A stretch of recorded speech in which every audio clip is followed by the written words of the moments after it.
100.5 en la frecuencia modulada. Hoy es el lunes 19 de junio y a esta hora son las 7:37 de la mañana. A esta hora le damos la más cordial bienvenida desde Miami al doctor Julio Schilling. Él es escritor y politólogo. ¿Cómo está usted, doctor Schilling? Bienvenido. Encantado de estar con ustedes, lo más bien, gracias a Dios. Mire, vamos a conversar del tema Cuba, que por supuesto es hablar de Venezuela por la inferencia, la relación que ha desarrollado La Habana y Caracas, los Castro y el tema del chavismo. El presidente Donald Trump va a la Florida, a Miami, dice: yo vengo a cumplir una promesa de campaña, la política de Obama ha empoderado la dictadura de los Castros, yo voy a cambiar esto, y restringe echa hacia atrás ciertos de los cambios que Obama impuso en el descongelamiento de las relaciones con los Castro, con La Habana, con Cuba. Cuéntenos, ¿tuvo razón el presidente Trump de hacer eso? Sí, yo creo que está sumamente acertado, no solo por el hecho de que está haciendo una defensa de lo que es la democracia para Cuba, para Venezuela, como bien señalaste el vínculo del señor presidente, y también para los propios intereses de los Estados Unidos. El acuerdo, en efecto, estableció la administración del expresidente Barack Obama con el régimen castrista. En efecto, era un completo empoderamiento, aún más en el sentido económico, a las estructuras económicas del régimen castrista. Entonces, eso, lo que estuvimos opuestos a lo que venimos señalando desde el principio, que el 70% de la economía cubana estaba en manos directas de la estructura militar castrista, y podemos decir indirectamente el 90% de esa realidad. Entonces, la dinámica ha cambiado. El presidente, en su directiva de 6 páginas, en efecto establece un formato para plasmar lo que es el principio de rendición de cuentas. Quiere decir que el avance de las relaciones entre ambos países depende de una serie de precondiciones, que es también, en efecto, respetar la ley existente estadounidense. Por ejemplo, la ley Monty-Burton, que es una ley que condiciona, antes de que existiera el acercamiento, de que Cuba comunista pues respetara determinados derechos humanos, que tuviera elecciones pluripartidistas, liberación de presos políticos, tolerancia de sindicatos independientes, etcétera. Y el presidente Obama, por órdenes ejecutivas, en efecto, anuló eso, y el presidente Trump, pues, con el mismo poder de emitir órdenes ejecutivas, pues ha hecho lo mismo. La alternativa, o sea, de permitirles un turismo del ciudadano estadounidense en masa a Cuba comunista, pues el régimen castrista será negado de esas enormes sumas de dinero por vía de las restricciones que establece la administración Trump. O sea, la democracia no llega por vía del turismo. China comunista es un ejemplo clásico.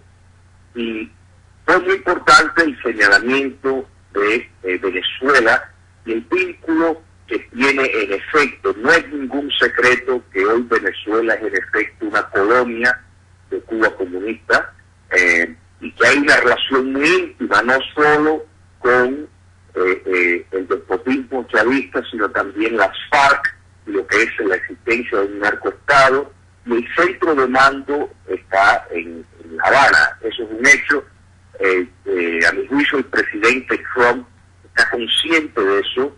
Así se lo han comunicado sus asesores más íntimos en ese terreno, y me parece que esto es lo que hacía falta para, en unión a determinadas medidas, por ejemplo, que la OEA está tomando, particularmente medidas morales, de estar condenando lo que está ocurriendo en Venezuela, y cómo principios de derechos humanos han sido tirados por la ventana para afuera, se está volviendo a colocar. Así que yo creo que todos los demócratas en el mundo tenemos que aplaudir estas medidas que buscan negarle fondos al régimen castrista. Julio, le pregunto una cosa. ¿Cómo lee usted el silencio de La Habana y el silencio de Caracas. Es decir, Trump cambia la política, y Castro, los Castro, que son muy, Raúl, que queda vivo, y La Habana, el régimen de La Habana, habla muy alto cuando se trata de los Estados Unidos. En esta oportunidad un silencio. ¿A qué lo atribuyes? Porque precisamente, yo creo que este es un punto que tú traes muy importante. El silencio es evidencia de la necesidad desesperada que tienen ambos regímenes de que los Estados Unidos no rompan las relaciones y no tomen pasos aún más severos. En el caso de Cuba comunista, por ejemplo, los reguladores van a tener aproximadamente 90 días para ya tener una política implementada de cómo van a regularizar esas citas de los cambios que han habido. Entonces, el silencio del régimen es con vista a precisamente no causar un mayor, digamos, enojo o una mayor reacción de parte de la administración Trump. Que hay que dejar claro que el presidente Trump anunció que esto es un paso de iniciación y que iban a estar mirando la conducta del régimen castrista en cuanto a su pueblo para ver si se tomaban medidas aún más amplias, más integradoras. Entonces yo creo que el silencio se interpreta de esa forma. En cuanto a Venezuela, se está rumorando que los Estados Unidos podría estar considerando dejar de procesar el petróleo venezolano, que eso sería para el régimen chavo comunista un serio problema.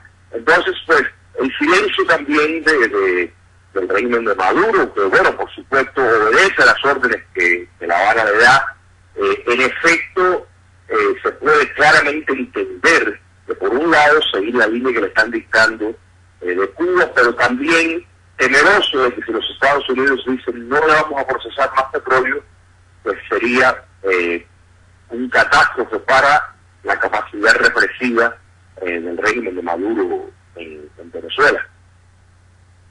Él es escritor, politólogo desde Miami, hablando del tema del cambio de la política del presidente Trump hacia La Habana.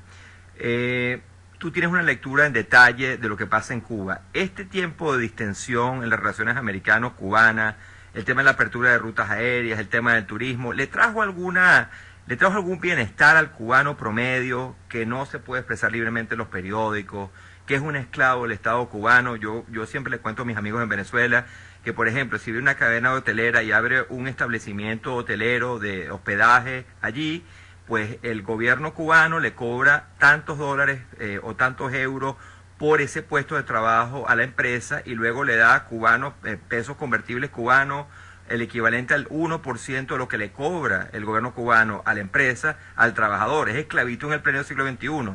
¿Cambió algo la apertura? ¿Tú qué conoces?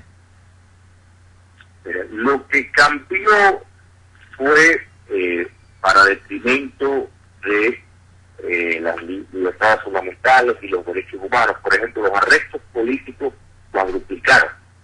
Son una enorme cantidad. O sea, los que defendieron esa política argumentaban que iba a haber una disminución, iba a haber mayores espacios, una disminución de la represión, y lo que vimos en el récord ocurrió todo lo contrario, incrementó brutalmente. Lo que tú señalas es realmente una vergüenza universal que se tolera claras violaciones a convenio de labor internacional, que como tú claramente señalas es un neoesclavismo, donde en efecto el régimen castrista pues se confisca más del 90% de lo que las empresas extranjeras les pagan al régimen castrista, porque no pueden, para operar en Cuba comunista, no pueden pagarle el contratar directo con empleados, de manera de que hay que hacerlo a través de agencias gubernamentales. Entonces, al final del día, las pocas personas no vinculadas al régimen que se podrán haber beneficiado, o algunos vendedores ambulantes de artículos de turismo en las calles, es muy poco comparado con el precio que la sociedad cubana paga en general por el recrudecimiento de determinados espacios y la espalda que se le dio a la oposición y la disidencia cubana por vía de ese acercamiento entre los dos gobiernos. O sea, que el pueblo de Cuba perdió y la dictadura castrista ganó con la política de acercamiento entre el gobierno de Barack Obama y los Castros. Ahora vemos una reversión de ese principio que, aunque no se haya hecho un desmantelamiento total, una reversión absoluta, sí se tocó los puntos de nervio principales, lo suficiente como para en efecto debilitar la masa de la política del presidente Obama y poner sobre la mesa y hacerle ver al mundo que se va a exigir una rendición de cuentas del régimen castrista en cuanto a cómo se comporta con sus ciudadanos antes de ningún progreso en las relaciones diplomáticas y económicas. Así es. Conversamos con Julio Schilling desde Miami, especialista en el tema cubano. Julio, una pregunta. Por lo general, la crisis, en el último capítulo de la larga crisis política venezolana, de la lucha que mantenemos en Venezuela porque allá se restituyen los valores democráticos en Venezuela, hemos visto a un Raúl Castro, a La Habana, jugando un bajo perfil. Apenas recientemente hubo un comunicado de solidaridad del Congreso cubano, pero el Ejecutivo cubano ha mantenido un bajo perfil con respecto a salir a defender al régimen de Maduro. ¿Cómo lees tú eso? Mira, en Venezuela existe ahora una rebelión popular de parte de esa valiente ciudadanía que está exigiendo sus derechos y no quiere permitir que la dictadura autoritaria de Maduro se convierta en una dictadura totalitaria que está exigiendo mayores espacios. Eso hay que aplaudirlo. Y el régimen castrista sabe que dentro de las estructuras del propio poder y de las Fuerzas Armadas venezolanas, las fuerzas que depende el régimen de Maduro para mantenerse en el poder, tiene que haber un sentir de vergüenza de que está recibiendo órdenes extranjeros. Es una línea muy delicada porque el gran temor es que el régimen de Maduro pierda el control de las Fuerzas Armadas venezolanas. Entonces, pues, porque ahí es donde está la clave, lo menos que ellos quieren es lo que podemos decir una revolución de palacio, o sea, un descontrol, un golpe de Estado que en efecto pues se ejerce el derecho de rebelión, que es un derecho sacrosanto que surge del principio democrático de derechos naturales, pues que en efecto le acorta la vida al régimen de Maduro. Entonces, pues el silencio y el bajo perfil del caso comunismo obedece claramente a no querer incitar sentimientos propiamente dignos y nacionalistas de cualquier venezolano, de ver que lo están mandando unos dictadores extranjeros, en este caso el régimen castrista. Así es. Quiero concluir esta conversación tratando de pedirte que nos ilustres lo siguiente. Como cuando el presidente Trump toma esta medida reversando cierta de la política de Obama hacia Cuba, se ve claro, él dice, hay un conglomerado militar que básicamente maneja una gran proporción, 60-70% de todos los negocios nacionales en Cuba. Es decir, la Fuerza Armada Cubana como el partido político y por lo tanto, pues, tenedor del poder y de los negocios de la isla. ¿Cómo es ese tema en Cuba? Es decir, el ejército cubano es a la vez la sangre, la fuerza del Partido Comunista y a su vez son los grandes empresarios del país, porque en Venezuela eso cuesta entenderlo y lo están tratando de hacer aquí. Mira, eso tiene una razón que está vinculada, la explicación está vinculada en respuesta a la pregunta previa, y eso es ¿por qué escoger las Fuerzas Armadas? Bueno, por dos razones. Primero, para tratar lo más posible de evitar que le den un golpe de Estado, porque hay que recordar que la vía más fácil de, en efecto, descabezar un régimen criminal y no democrático es lo de la esfera de las Fuerzas Armadas. Sería la vía más rápida, más eficiente. Eso lo saben ellos, y el hecho de intentar de coaptar las Fuerzas Armadas pues es un paso primero. En Venezuela lo vemos por la participación del narcotráfico, de las Fuerzas Armadas. En Cuba pues la vemos por el manejo de la economía, y como tú bien señalaste, en el caso cubano, el Grupo de Administración Empresarial, o sea, que se conoce con acrónimo de la ESA, es un conglomerado que controla más de 50 otras empresas que se extienden en todas las áreas de la economía de Cuba. Entonces, la idea es, uno, básicamente intentar de garantizar, por vía de cooptar a los militares de alto rango en la economía cubana, y dos, también, es decir, que consideren que el cubano es indisciplinado y no capaz, o sea, el cubano no militar, de entrar en transacciones económicas. Esto en realidad comenzó a finales de los años 80, fue cuando Fidel Castro, pues en efecto, hizo un llamamiento a involucrar en las Fuerzas Armadas en el manejo de la economía. Hay que recordar que en China comunista también, cuando empezó la modificación económica, de las primeros 40.000 empresas que abrieron, 37.000 de ellas estaban dirigidas por oficiales de las Fuerzas Armadas. O sea, la idea de eso es, en efecto, para complicitar aún más a la estructura militar del poder en el entorno económico, para que les sea más difícil conspirar contra la dictadura, y no querer hacerlo al nivel de que sus propios intereses económicos están involucrados.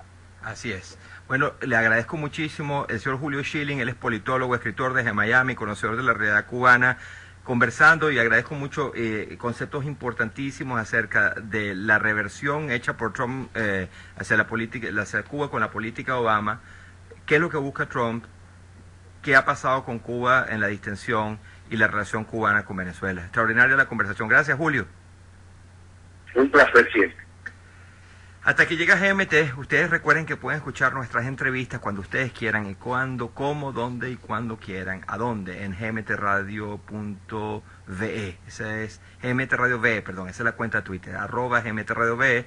En SoundCloud en un rato están nuestras conversaciones del día y ustedes pueden disfrutarlas cuando quieran, teniendo una visión, un acercamiento global, de los asuntos venezolanos. Porque si bien es cierto, no somos una gran potencia, Venezuela tiene un sentido de pertenencia con la región y son procesos interconectados. Esto es un juego de ajedrez, diversos tableros. GMT es una presentación de Bloomberg, la plataforma de información financiera global, y de Econométrica, análisis económico claro y conciso para tu empresa. Estuvimos con ustedes trabajando con mucho gusto, Alexis Pacheco en el control técnico, Pedro Luis Cobo en la gerencia general de producción. Este programa está producido por Jonathan Segovia, la dirección ejecutiva a cargo de Venezuela Hernández. Yo soy Carlos Román Chalbo. Ahora viene